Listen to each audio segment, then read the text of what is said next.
एक जंगल में सोना नाम की एक भालू रहती थी। उसके दो बच्चे थे जिनका नाम भोलू और नोनी था। दोनों बच्चे बहुत ही शरारती थे। एक दिन वह अपनी मम्मी के साथ बाजार में शॉपिंग करने के लिए गए। शॉपिंग करते हुए दोनों बच्चों को भूख लगने लगी, इसलिए दोनों ने अपनी मम्मी से कहा, भोलू, मम्मी मम्मी सुनो ना, बहुत जोर से भूख लगी है, कुछ खिलाओ ना, पेट में दर्द होने लगा है भूख से। नोनी, हाँ मम्मी, भोलू सही कह रहा है, मेरे भी पेट में दर्द होने लगा है भूख से, कुछ खिलाओ ना। सोना, अरे अरे बच्चों, तुम्हें भूख लगने लगी है, चलो ठीक है, हम यहाँ कुछ खा लेते हैं, ऐसे भी शॉपिंग तो हो ही गई है। चलो बच्चों, पास ही में एक बर्गर बिन है, वहाँ चलते हैं और बर्गर खा लेते हैं। भोलू और नोनी भालू दोनों खुशी से नाचने लगते हैं और तीनों बर्गर बिन जाते हैं और अंदर जाकर एक एक बर्गर खाते हैं। बर्गर खाने के बाद दोनों बच्चों का मन नहीं भरता, इसलिए वे अपनी मम्मी से कहते हैं, भोलू, मम्मी एक और बर्गर खाना है, प्लीज मम्मी एक और बर्गर खिला दो ना।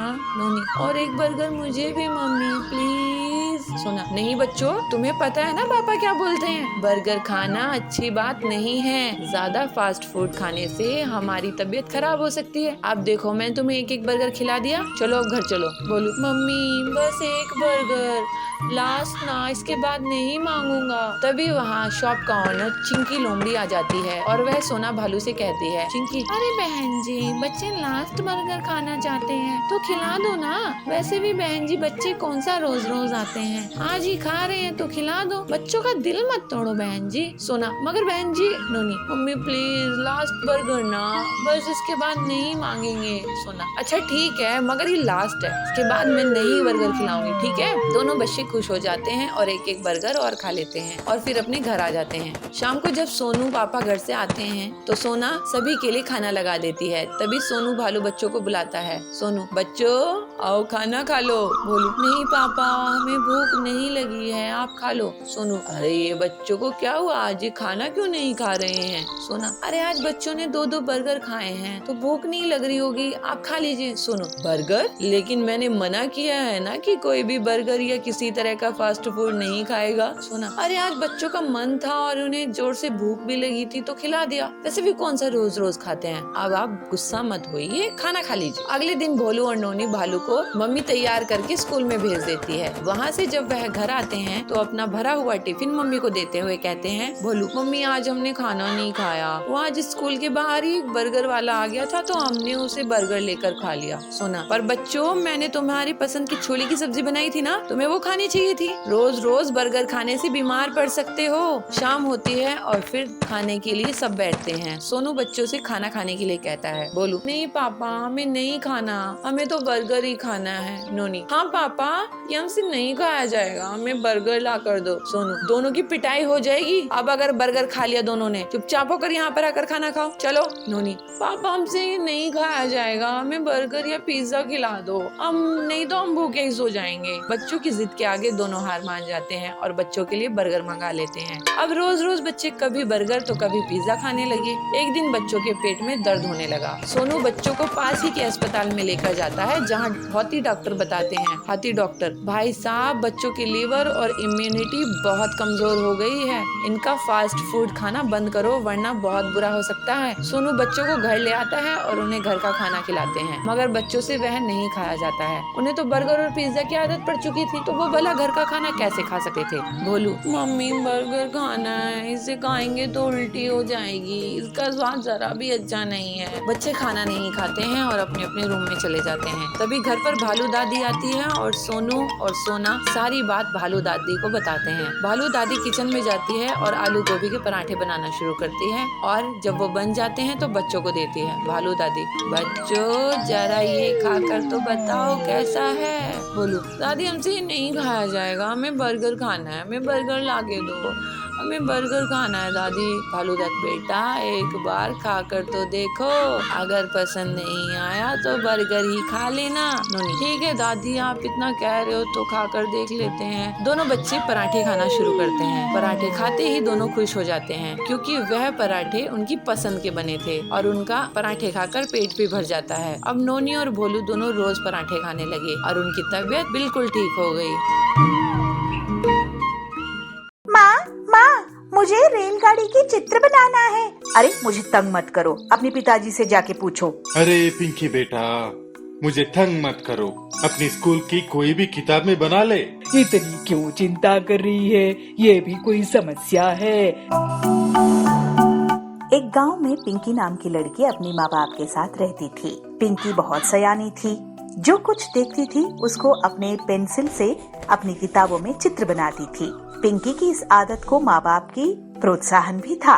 पिंकी कक्षा दूसरी में पढ़ती थी। एक दिन उसने अपनी किताब में रेलगाड़ी देखी। रेलगाड़ी तो बहुत लंबी होती है, उसको कहाँ पर चित्र बनाए, ये पिंकी की समस्या थी। पिंकी घर आई। माँ, मुझे रेलगाड़ी की चित्र बनाना है, मैं कहाँ बनाऊँ? अरे पिंकी, वो क्या बड़ी बात है, अपनी किताब में बनाओ। अरे माँ, आप तो इतना भी नहीं समझती हो, किताब तो छोटी पड़ेगी। अरे मुझे तंग मत करो, अपने पिताजी से जाके पूछो, मैं खाना पका रही हूँ ना। पिताजी, मैं रेलगाड़ी की चित्र बनाना चाहती हूँ, कहाँ बनाऊँ? पिंकी के पिता ऑफिस की हिसाब किताब कर रहे थे तो चिढ़ के बोलते हैं, अरे पिंकी बेटा, मुझे तंग मत करो, जाओ ना, अपनी स्कूल की कोई भी किताब में बना ले। अरे पापा, आपको इतना भी नहीं पता, किताब में रेलगाड़ी की चित्र नहीं बना सकते क्योंकि वो तो बहुत लंबी होती है। तो तभी वहाँ पे पिंकी की दादी बैठी थी। तो दादी को पिंकी की बात सुन के बहुत हंसी आती है और पिंकी को बुला के बोलती है, अरे पिंकी बेटा, इतनी क्यों चिंता कर रही है? ये भी कोई समस्या है? जाओ ना, स्कूल की दीवार पे बना दो। दादी की बात पिंकी को बहुत अच्छा लगता है और सोचती है दीवार तो इतनी लंबी इतनी चौड़ी होती है तो रेलगाड़ी तो समा ही जाएगी। तब पिंकी खा के अपना होमवर्क करके सो जाती है और सुबह पिताजी से कहती है, पिताजी आज ना मुझे कलर चॉकपीस की एक पूरी डब्बा चाहिए। पिताजी हंसते हुए बोलते हैं, अरे पिंकी बेटा, क्यों, तुम्हें आज स्कूल में बांटना है क्या? अरे पिताजी नहीं, मुझे रेलगाड़ी की चित्र बनानी है स्कूल की दीवार पर। दिला तो दूंगा, लेकिन घर तक कंप्लेंट नहीं आनी चाहिए, ठीक है? अरे चित्र बनाने से कोई कंप्लेंट करेंगे? बिल्कुल नहीं आएगी, आप चिंता मत करो। तो पिंकी के पापा उसको कलर पेंसिल की डब्बा दिला देते हैं। पिंकी कूदते नाचते स्कूल पहुंच जाती है। पिंकी अपनी रेलगाड़ी की पहली यात्रा याद करती है जो अपने पापा मम्मी के साथ उसने किया था। पिंकी चौक उठाई और फिर क्या था, दीवार पर रेलगाड़ी का इंजन बना दिया। अरे इंजन तो बहुत सुंदर बना है, इसको अब डिब्बे जोड़ते हैं। तो फिर दूसरी कलर चौक लेके उसमें पहला डब्बा जोड़ दिया, दूसरा डब्बा जोड़ दिया। ऐसे जुड़ते जुड़ते गए, सारे डिब्बे जुड़ गए। जब अपनी चौक पेंसिल खत्म हुई तो पिंकी उठ के देखती है स्कूल की आधी दीवार पर तो रेलगाड़ी बन चुकी थी और पिंकी की क्लास के सारे बच्चे तालियां बजा के पिंकी की कला को सराह रहे थे। अरे पिंकी, तेरी गाड़ी तो बहुत सुंदर बनी है। पिंकी, तुम्हारे रेल में मुझे भी जगह मिलेगी? अरे क्यों नहीं, हम सारे मिलके इस रेलगाड़ी में जाएंगे। फिर क्या हुआ, रेलगाड़ी दिल्ली गई, मुंबई गई, अमेरिका गई, नानी के घर गई और दादाजी के घर भी गई। बच्चों की ख्यालातों में रेल की गाड़ी ऐसे ही लंबे सैर करती रही। तभी क्लास टीचर क्लासरूम में आते हैं और सभी बच्चों की मुस्कुराहट देखते हुए कहते हैं, अरे बच्चों, इतने खुश हो, क्या बात है? तो दौड़ के पिंकी सामने आती है और अपनी बनाई हुई रेलगाड़ी दिखाती है। तब टीचर अपने मन में ये सोचते हैं, बच्चों के मनोबल को बढ़ाई, कल के भविष्य का निर्माण आज से ही होने दे। यह सोच के टीचर ने पिंकी को बिना डांटे बहुत शाबाशी देते हैं और कहते हैं, पिंकी, आपकी ड्राइंग तो बहुत सुंदर है, लेकिन आप दीवार पे प्रैक्टिस करने के बजाय अगर आपके घर में जाके कोई भी कॉपी में प्रैक्टिस कर लेते तो और भी सुंदर निकल आता। सर, मुझे ना ये लगा कि ट्रेन पुस्तक में काफी नहीं होगा। कोई बात नहीं, मैं आपको सिखा दूंगा। इस बात से पिंकी बहुत खुश होती है और टीचर पिंकी की कॉपी में एक अच्छे से सुंदर से रेलगाड़ी बना देते हैं। गरीब लोगों की सेवा के लिए दुकान नहीं खोली है मैंने। मैं तुम्हारी दुकान चलने नहीं दूंगी। मैं तुम्हारी दुकान बंद करवा के ही रहूंगी। जबलपुर गांव के जंगल में बबली कौवी एक ठेले में गन्ने का जूस बेचा करती थी। उसकी दुकान बहुत अच्छे से चलती थी और गर्मी में तो ग्राहकों की हमेशा से भीड़ लगी रहती थी। बबली सबसे बहुत अच्छे से बात करती थी। ऐसे ही बहुत समय तक काम करते हुए उसने बहुत पैसे कमाए और फिर कालू कौवे से शादी कर ली। अपनी सफलता के कारण उसको बहुत घमंड हो गया था और वो गरीब ग्राहकों से बदतमीजी से बात करती थी।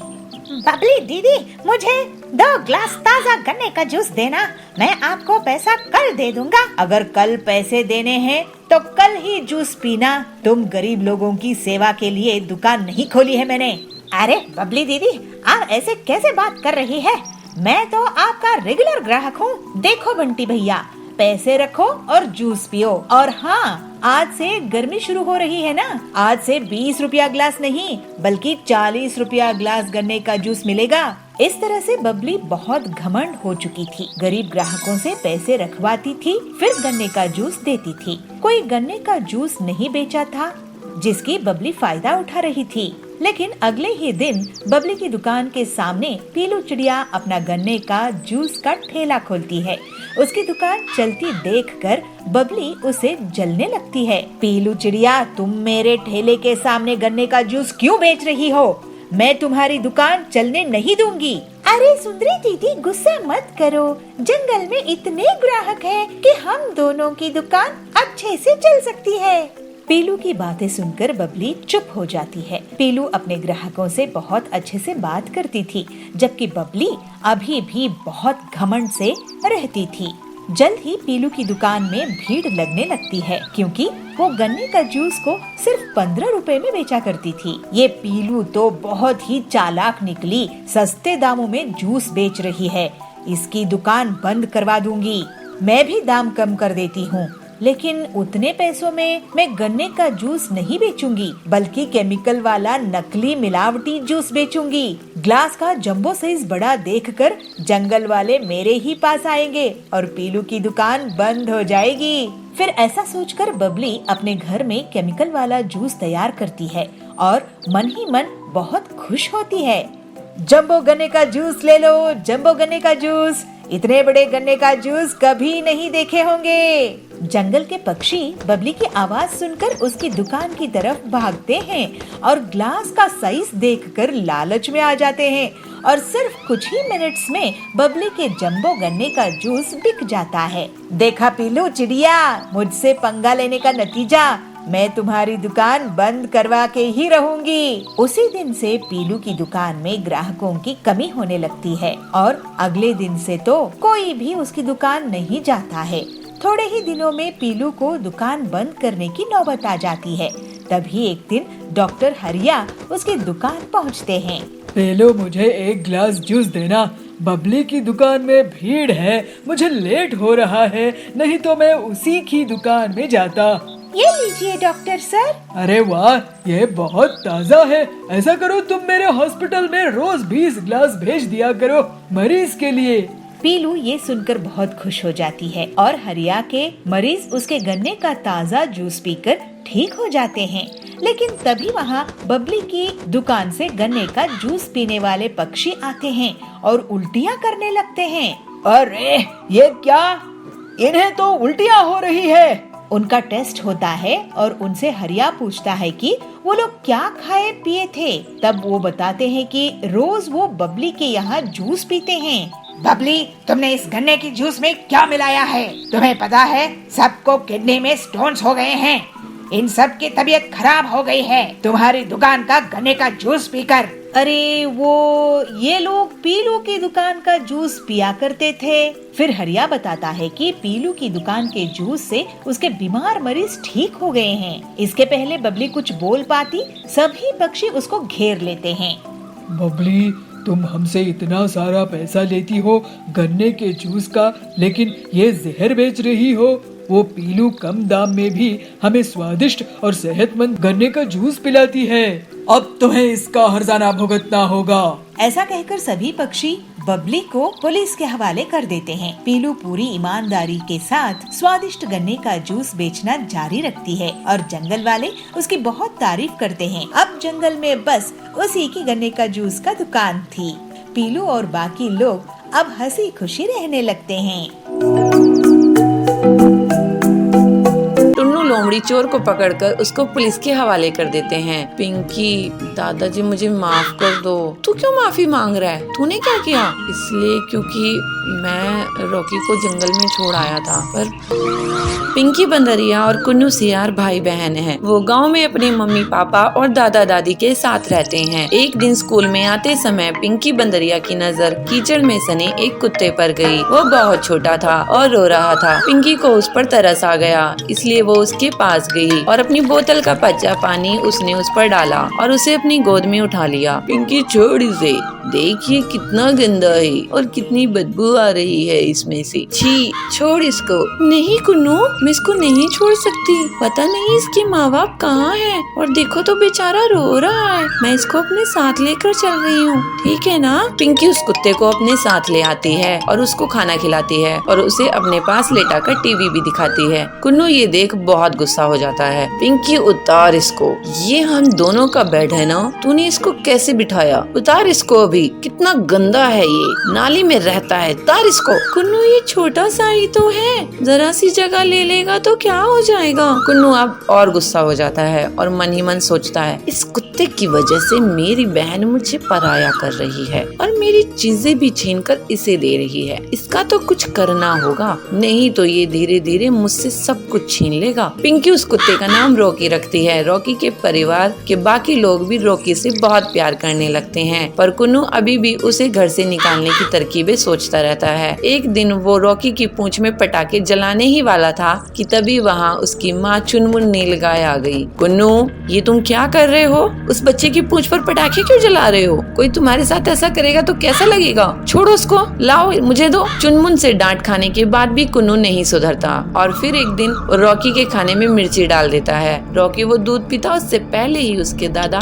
टुन्नू शेर वहाँ पहुँच गए। कुन्नू, ये दूध लाल क्यों है? क्या मिलाया है इसमें? कुन्नू घबरा जाता है। सच सच बोलो कुन्नू। नहीं, कुछ भी नहीं दादाजी, वो तो ऐसे ही हो गया। मैं जानता हूँ तुम रॉकी को जरा भी प्यार नहीं करते हो और उसे घर से निकालना चाहते हो, पर बेटे ये बेचारा भी बहुत छोटा है, तो जानता भी नहीं कि तुम इसके साथ क्या क्या कर रहे हो। इसलिए ये सब छोड़ो और उसके साथ प्यार से पेश आओ, ठीक है? दादा के समझाने पर भी कुन्नू नहीं समझता और फिर एक रात वो रॉकी को लेकर जंगल में चला जाता है और उसे कहीं दूर छोड़ाता है और घर आकर सो जाता है। अब उस रॉकी को मैं ऐसी जगह छोड़ कर आया हूँ जहाँ से वो चाह कर भी वापस नहीं आ सकता और मैं जीऊंगा चैन की जिंदगी। अंधेरी रात हो चुकी थी, घर में सब सो चुके थे कि तभी एक लोमड़ी चोर उनके घर में घुस जाती है और एक एक करके घर का सारा कीमती सामान चुरा लेती है। पर जैसे ही वो घर के बाहर कदम रखती है वैसे ही रॉकी भौंकने लगता है और घर वाले सारे लोग जाग जाते हैं। तब तक रॉकी लोमड़ी चोर को हिलने तक नहीं देता। अच्छा, तो ये चोर हमारे घर में चोरी करने आया था। शाबाश रॉकी, अगर आज तुम नहीं होते पता नहीं क्या हो जाता। टुन्नू लोमड़ी चोर को पकड़कर उसको पुलिस के हवाले कर देते हैं। पिंकी, दादाजी मुझे माफ कर दो। तू क्यों माफी मांग रहा है? तूने क्या किया? इसलिए क्योंकि मैं रॉकी को जंगल में छोड़ आया था, पर पता नहीं ये वापस कैसे आया। यही तो खासियत है मेरे दोस्त की। रॉकी, मुझे माफ कर दे प्लीज।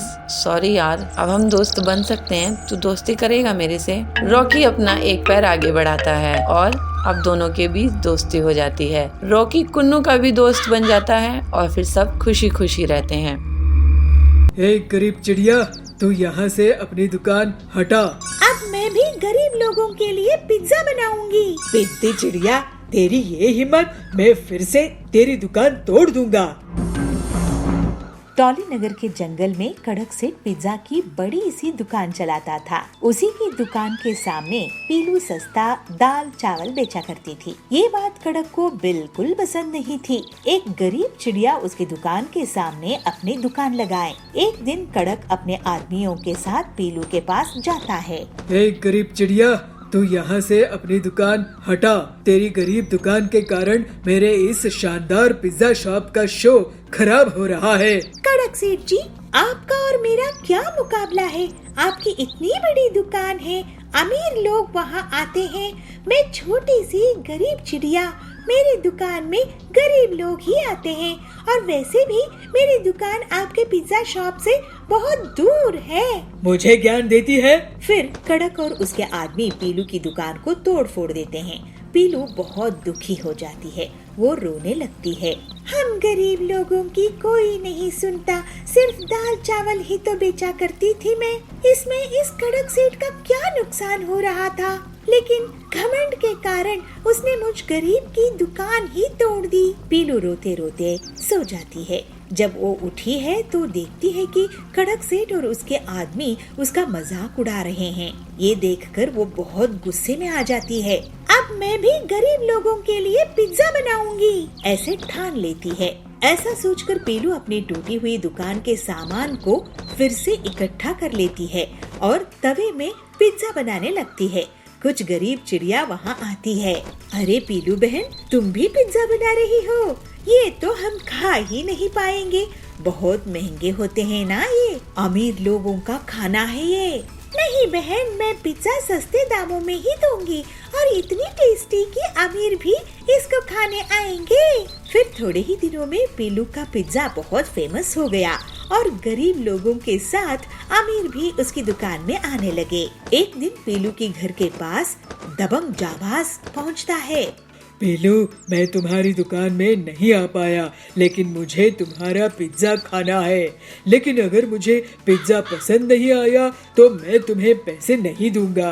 मैं आपको अभी एक पिज्जा बना कर देती हूँ जाबाज जी, आपको जरूर पसंद आएगा।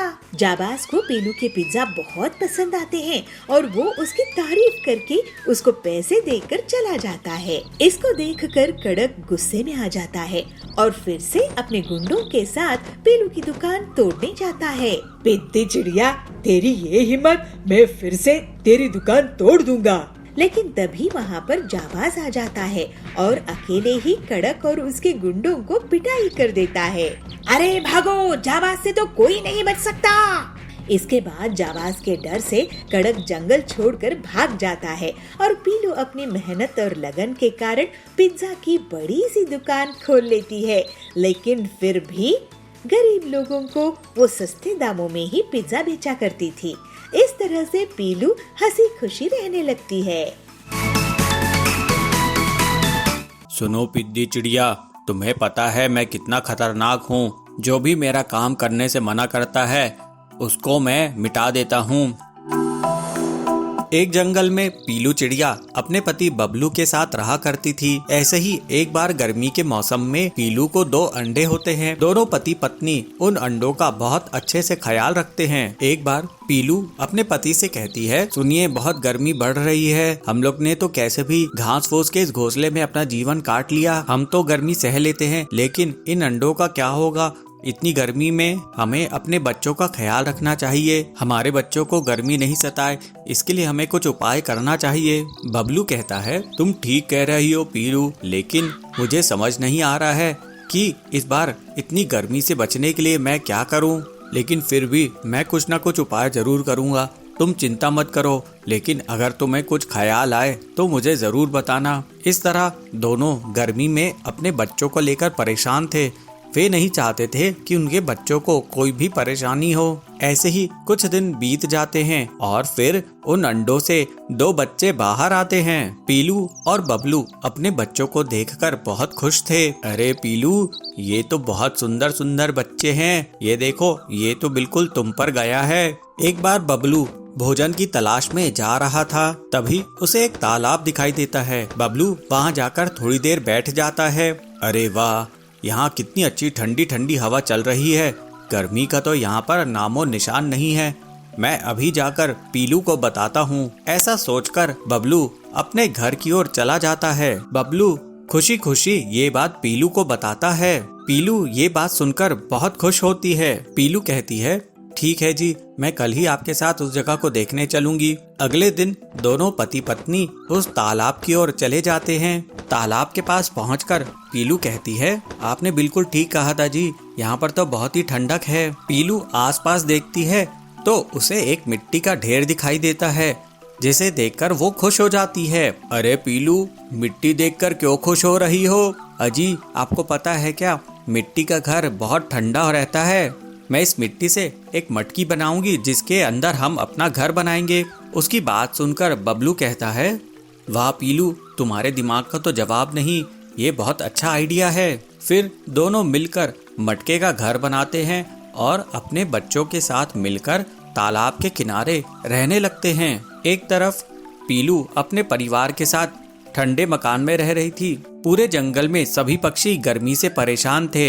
एक दिन कालू कौआ तालाब में पानी पीने के लिए जाता है। अरे ये क्या, ये पीलू तो मटके के घर में रह रही है। वो पीलू के घर के पास जाकर उसे आवाज लगाता है, पीलू, ओ पीलू बहन, जरा बाहर तो आना। अरे पीलू बहन, तुम तो बहुत चालाक निकली, यहाँ तालाब के किनारे मटके के घर में रह रही हो और मैं वहाँ बाहर गर्मी में रह रहा हूँ। पीलू बहन, मैं गर्मी से जल रहा हूँ, तुम मेरे लिए भी ऐसा ही मटका घर बना कर दो। अगर तुमने ऐसा नहीं किया तो मैं तुम्हारा मटका घर तोड़ दूंगा। पीलू ये सुनकर डर जाती है। कालू भैया, ये तुम कैसी बातें कर रहे हो? अगर आपको मटका का घर चाहिए तो आप खुद ही क्यों नहीं बना लेते हो? मेरे छोटे छोटे बच्चे हैं, मेरे पास इतना समय नहीं है कि मैं तुम्हारे लिए मटके का घर बना कर दूं। सुनो पिद्दी चिड़िया, तुम्हें पता है मैं कितना खतरनाक हूँ। अगर मुझे तुमने मटके का घर नहीं बना के दिया तो इसका अंजाम बहुत बुरा होगा। जो भी मेरा काम करने से मना करता है उसको मैं मिटा देता हूँ। 2 दिनों बाद मैं फिर से आऊँगा, मुझे मेरा घर तैयार चाहिए। इस तरह से पीलू को धमकाकर कालू वहाँ से चला जाता है। पीलू सोचती है, अरे अब मैं क्या करूँ, ये कालू ने तो मुझे मुसीबत में डाल दिया है। पीलू मिट्टी इकट्ठा करके कालू के लिए मटकी का घर बनाती है। 2 दिनों बाद कालू फिर से उसके पास जाता है। क्यों रे पीलू, क्या तूने मेरे लिए मटके का घर बनाया कि नहीं? पीलू कहती है, हाँ कालू भैया, वो देखो, वो रहा तुम्हारा मटके का घर। फिर कालू अपने मटके के घर में जाकर बहुत खुश हो जाता है। कालू सोचता है, अरे वाह, इस मटके के घर में कितनी ठंडक है। अगर मैंने इस चिड़िया को डराया नहीं होता तो ये मेरे लिए मटके का घर नहीं बनाती। लेकिन जब सभी पक्षियों को पता चलता है कि कालू ने पीलू को डराकर अपना घर बनवाया तो वे नाराज हो जाते हैं और कालू को धमकाते हैं। फिर कालू को अपना मटकी का घर बनाने के लिए पीलू को पैसे देने पड़ते हैं। कुछ समय बाद सभी पक्षी पीलू से पैसे देकर मटकी का अपना अपना घर बना लेते हैं। इस तरह से पीलू सबके लिए मटके का घर बनाकर बहुत खुश होती है। इससे उसकी आमदनी भी हो जाती है। फिर वे सब गर्मी के मौसम में खुशी खुशी रहते हैं। आचार्य जी, मुझे बचा लीजिए। अरे मैं कौन होता हूँ तुम्हें बचाने वाला? आचार्य, आपने जो कहा था उस रास्ते पे चलने की मैंने बहुत कोशिश की। उस दिन से आज तक मैंने एक भी चोरी नहीं की। आचार्य जयसूर्या अपने पर्यटन के दौरान गांव-गांव जाके वहां की लोगों को अपनी प्रवचन से अच्छी बातें सिखाते थे। आचार्य के मधुर वाणी और सत्य विचार से वहां के लोग बहुत प्रभावित होते थे। आचार्य के विचारों को अपने जीवन में लागू करके बहुत सारे लोग सद्गुणी बन गए थे। एक दिन पंढरपुर में आचार्य का प्रवचन चालू था। सज्जनों, अगर हम किसी का बुरा चाहते हैं तो हमारा भी बुरा होगा। अगर हमारे विचार अच्छे रहेंगे तो हमारे साथ भी अच्छा ही होगा। कितना सीधा साधा है यह विचार। आचार्य की प्रवचन चालू था तो तभी वहाँ पे एक आदमी आके पहुँच जाता है और आचार्य की पैर पे साष्टांग नमस्कार करते हुए यह कहता है, आचार्य जी, मुझे बचा लीजिए, मैं तो आपकी शरण में आ गया हूँ।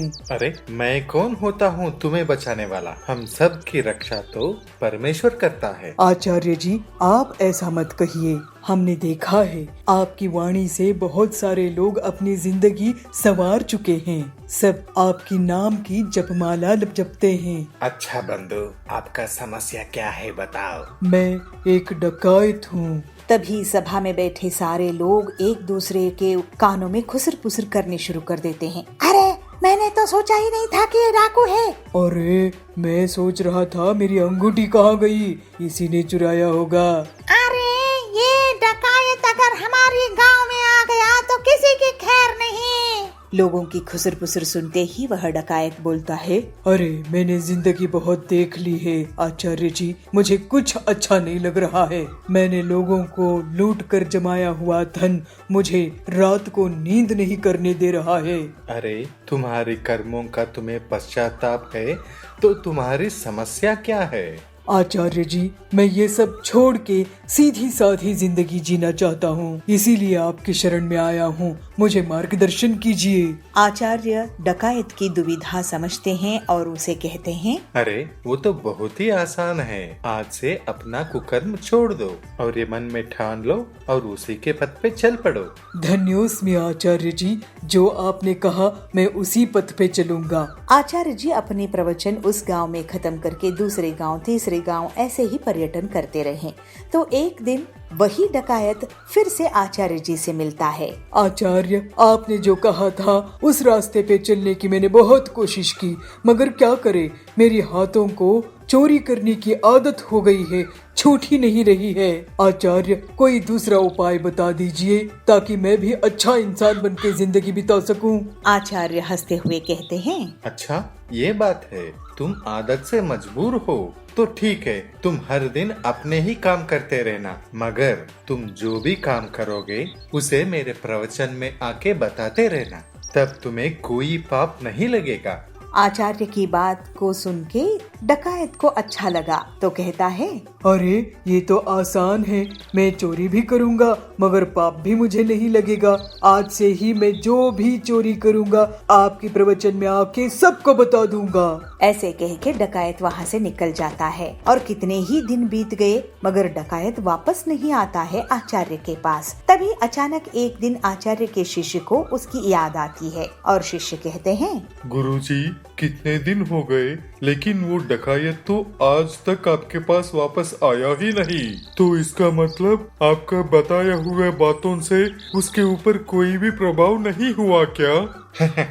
ऐसा नहीं है मेरा शिष्य, उस पर प्रभाव हुआ है, तभी उसी ने वापस नहीं आया। मेरा कहना है उसने चोरी करना छोड़ दिया होगा, इसीलिए उसने यहाँ नहीं आया है, वरना वो कभी का आ जाता। मगर गुरुजी, ये कैसे हो सकता है? उस डकायत को अपने चोरी करना छोड़ने की लालच थी। चोरी करना बहुत ही आसान है शिष्य, लेकिन उसे सबके सामने ऐलान करना, अपने आप को उससे प्रायश्चित करना बहुत ही कठिन होता है, और यह बात उसे समझ में आ गया है। और अच्छे काम करने की बातें मेरे पास आके बताने की वजह भी नहीं है, और इसीलिए मुझे तो विश्वास है वो डाकू सुधर गया होगा। ऐसे कह के आचार्य अपने शिष्य को विवरण देते हैं। और एक दिन आचार्य की प्रवचन चल रही थी तो उसी गांव में रहने वाला वह डकायत आचार्य को मिलने आया और आचार्य से कह रहा है, आचार्य, आपकी वाणी ने मेरे जीवन की पथ ही बदल दी। मैं अब जिंदगी से बहुत खुश हूँ। उस दिन से आज तक मैंने एक भी चोरी नहीं की। भले ही मैं कुछ दिन भूखा था, मगर आज मैं कष्ट से अपनी जिंदगी को संवार रहा हूँ। कहते हैं ना, श्रम का फल मीठा होता है, तो मुझे भी यह श्रम बहुत आनंद दे रहा है। आपकी आशीर्वाद मुझ पर सदा ऐसे ही बने रहे आचार्य। ऐसे कह के साष्टांग नमस्कार करता है। यह बातें सुनकर आचार्य की मन भी बहुत प्रसन्न हुआ और वह डकायत को कहते हैं, अब तुम्हें कोई प्रायश्चित की जरूरत नहीं है, अब तो तुम सदाचारी बन गए हो, तुम सदा सुखी रहो। ऐसे कहते हुए आचार्य अपने प्रवचन के लिए अगले गांव निकल पड़ते हैं।